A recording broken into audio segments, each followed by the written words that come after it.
তোমার সবাই কেমন আছো? আমি ভালো আছি। রিয়া ফ্যামিলির নতুন একটি ব্লগে তোমাদের সবাইকে আরও একবার স্বাগত। তো এই যে দুপুরবেলা স্নান করে এসে রোদে বসেছি। রোদ কিন্তু গায়ে মানে রোদের খুবই তাপ হয়ে গেছে, মানে মুখে চোখে লাগলে না বেশি তাপটা লাগছে। তো রোদে আমরা সবাই বসে আছি। ওই যে ববিতা আছে, রিয়া সোনা আছে, আর ওদের স্কুল ছুটি হয়ে গেছে।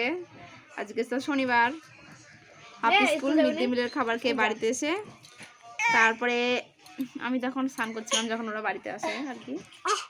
তো স্নান ধান করে চলে এসেছি আমাদের বাড়ির সামনে রাস্তাটায়। আর এই যে দেখো কে বসে আছে, ওই যে সেই দিন আমি ছাদে বসে ছাদে ছিল, আমি ওই যে আমাদের ঘরের সামনে বসে ওর সঙ্গে কথা বলছিলাম না, সেই পুচকুটা ওকে নিয়ে আসলাম, ওর মার কাছ থেকে ওকে নিয়ে আসলাম। রিয়া নিয়ে আসলো, দেখো খুব সুন্দর রিয়াকে চিনেছে, তোমাদেরকে একটু দেখ। শাইনি এই দেখো রিয়া কয়, রিয়া কি কয়? এটা রিয়া আঙুল দিয়ে দেখো, হাত দিয়ে দেখো কোনটা রিয়া? হ্যাঁ বাড়িতে আছে। রিয়া বললে ও রিয়ার দিকে তাকাবে, দেখো রিয়া কো আসে না, রিয়া কেমন হাসছে পুচকুটা। একটু হাই করো তো, হাই করো। Tata hello, hi tata. Hi hi. বসতে শিখেছে, এখনো দাঁড়াতে শেখেনি। ও বসে থাকে, বসে থেকে দাঁড়াও দাঁড়াও, দাঁড়াতে পারো তুমি? দাঁড়াতে শেখেনি। পুচুর সঙ্গে বেশ আড্ডা দিচ্ছি আমরা বসে বসে। আমরা এদিকে ওর সঙ্গে মানে সময়টাও কেটে যাচ্ছে ওর সঙ্গে খেলতে খেলতে, আর ও বেশ খেলছে। ও বাবা ওদিকে দেখো ও কি খাচ্ছে, ওদিক পান তাকাচ্ছে, কি খাচ্ছে ববিতা? দেখি আমাকে দে। ববিতা এখন হাটের মাঝে হাড়ি ভেঙেছে, একটা হজম বড়ির প্যাকেট এনেছে, কাকে দেবে দেখি? আমাকে দাও একটা, আমি ভাত খেয়ে আসলাম এখনই। আমি আর ডিম নিচ্ছি, তুই অর্ধেক না আমি অর্ধেক নি। তো একটা প্যাকেটে তো 4টে থাকে, তার মধ্যে রিয়া একটা নিয়েছে, ববিতা একটা নিয়েছে, ববিতার মা আর সায়নী একটা নিয়েছে, আমি আর আমাদের বড় মেয়ে নিয়েছি একটু একটু। এই যে দেখো অর্ধেক এটা। ভালো সায়নী। যদি হয় সুজন তেঁতুল পাতায় নজন নাকি কথাতে আছে, ওরকমই আমরা এখানে আছি। 6জন আছে নাকি? 6জন। হজম বড়ির প্যাকেটে আছে 4টে। তো আমাদের সবাই হয়ে গেছে। আমরা বসে বসে বিকালে এভাবে, বিকালে না 3টের পরের থেকে আমরা এখানে বসে বসে একটু আড্ডা দিই, গল্প করি নিজেদের সুখ দুঃখের কথা, ভালো লাগে। আর কটা দিন দেখি মাঘ মাসটা চলে গেলে আর বসা যাবে না, রোদের তখন তো তাপটা বেড়ে যাবে, তখন আর এখানে বসা যাবে না, তখন বাড়িতে ঘরে বসে ঘুমোতে হবে, না হলে টিভি দেখতে হবে।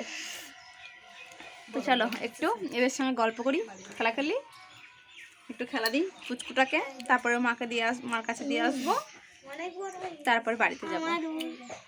চলো আমরা গল্প করতে থাকি। আমার বইতে একই না বলো? তোমার চুল আর বাবিতে চুল একই।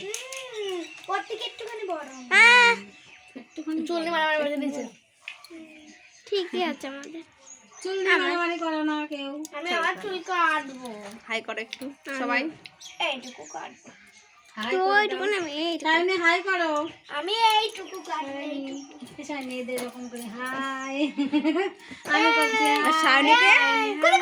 খুব হাসছে।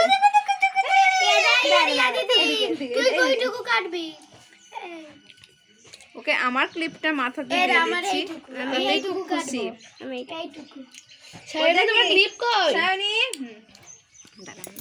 তো কয়েকদিন ভালো না ওর, তো স্কুলে মিড ডে মিলের খাবার খেয়ে এসেছে, তারপরে তো আর কিছু খাইনি, তার জন্য এই যে বেদানা ছাড়াচ্ছি, আর ওদিকে খাচ্ছে। দেখো ভালো শোনা বেদানাগুলো, বেদানাটা খুব মিষ্টি। আগের দিন একটা দিয়েছিলাম, সেদিন বললাম অতটা ভালো ছিল না, কিন্তু আজকে বেদানাটা যেমন সুন্দর লাল, হ্যাঁ ফেলো, তেমন সুন্দর মিষ্টিও খেতে। রিয়া ডায়েট করে চলছে এখন না, সকালে একবার সিদ্ধ ভাত খেয়েছিল, আজকে শনিবার নিরামিষ রান্না হয়েছে, বললামই তো ফুলকপি আলুর তরকারি আর শাক। তো সকালে আলু সিদ্ধ কাঁচকলা ভাতে আর আলু ভাজা এই দিয়ে ভাত দিয়েছিলাম স্কুলে। তারপরে স্কুল মিড ডে মিলের খাবারে খিচুড়ি, বলেছিলাম খিচুড়ি না খেতে পেটের সমস্যা, তবুও ম্যাম জোর করে খাইয়েছে, তাই অল্প একটু খেয়েছে বললো। তো আমি আর এখন সেরকম কিছু খেতে দেবো না। আজকের বন্ধু বার্থডে, ওই যে আসে না খেলতে ডাকতে যে মেয়েটা সায়ন্তিকা, ওর তো সন্ধ্যাবেলায় নিমন্ত্রণ আছে, আবার যাবে, ওই জন্য এখন আর কিছু দেবো না। এখন ওকে ফল দিয়েছি, এগুলো খাবে। ঠিক আছে, খেয়ে নাও। ভালো বেদানাগুলো সব খুবই পাকা, খুব মিষ্টি আর খুব লাল। তো দেখা খাবো না। ঠিক আছে, যেটা খাবার বাদ বাকি আমি খেয়ে নিচ্ছি। ঠিক আছে, একটা ছাড়িয়েছি বেশ বড়, তো ওই জন্য পুরোটাও খেতে চাইছে না। ঠিক আছে, তুমি যে কটা খাবে খাও, বাদ বাকিটা খাবে। আর এই খোসাগুলো সব প্রচুর খাবার, পুচুকে দেওয়া হবে খোসাগুলো। বেদানা তো খেতে চায় না, পারেও না খেতে, তো ওই জন্য খোসাগুলো প্রচুর খাবার হবে। চলো খাইয়ে দিয়ে জামা টামা পরিয়ে দিয়ে চুল টুল বেঁধে দিই, ভালো করছি বাসো না। তো এই যে রিয়া এখন সন্ধ্যাবেলাতে বন্ধুর বার্থডে ছিল, ওর বন্ধুর সায়ন্তিকার, যাকে প্রায় দিনই তোমরা ভিডিওতে দেখে থাকো, ওকে ডাকতে আসে খেলতে, স্কুলে যাওয়ার সময় ডাকতে আসে। তো তার আজকে বার্থডে ছিল, তো বার্থডে নিমন্ত্রণ খেয়ে বাড়িতে এসে এবার বই নিয়ে পড়তে বসেছে। এই যে, তো চলো রিয়াকে জিজ্ঞাসা করি ও কি কি আজকে নিমন্ত্রণ খেয়েছে। বান্ধবীর জন্মদিনের নিমন্ত্রণই কেমন খাওয়া দাওয়া হলো রিয়া? ভালো। ভালো? হুম। তাই? আর কি গিফট দিলে? আমি আমি শায়নকে একটা খাতা দিয়েছি, শায়নকে একটা খাতা দিয়েছি, আর শায়নকে একটা পেন দিয়েছি, শায়নকে একটা পেন দিয়েছি। ওটা তো যমজ ভাই বোন, ওই জন্য দুটো দুটো গিফট নিয়ে গেছে রিয়া। হ্যাঁ, আর আমি নিজের হাতে দুটো গিফট বানিয়েছি, একটা শায়নের জন্য আর একটা শায়নকে জন্য, সেই দুটো দিয়েছি। হ্যাঁ, ওই দুটো গিফট তো দেখানো হয়নি গাইসদের। কোথায়? ও সন্ধ্যাবেলাতে, তাই তো তোমাদের দেখানো হয়নি। দুটো গিফটও বানিয়েছিল। ঠিক আছে, একদিন আমার ফ্রেন্ডকে আনতে বলবো। আচ্ছা ঠিক আছে, একদিন গিফট ও নিজে হাতে দুটো ওয়াল হ্যাঙ্গিং বানিয়েছে, তো সে দুটো গিফট বানিয়েছে। আমার একদম ভুলে গেছিলাম আর কি সে গিফট দুটো একটু ভিডিও করতে। তো যাই হোক, চলো এবার রিয়াকে পড়তে বসাই। তো বন্ধুরা, ভিডিওটি আজকে এই পর্যন্তই। তো আমাদের এই সারাদিনের ছোট্ট ভিডিওটি তোমাদের কেমন লাগলো অবশ্যই কমেন্ট করে জানিও। ভালো লাগলে একটা লাইক, শেয়ার, কমেন্ট আর সাবস্ক্রাইব করো। আজকে তাহলে আসি, গুড নাইট আমার সকল বন্ধুদেরকে।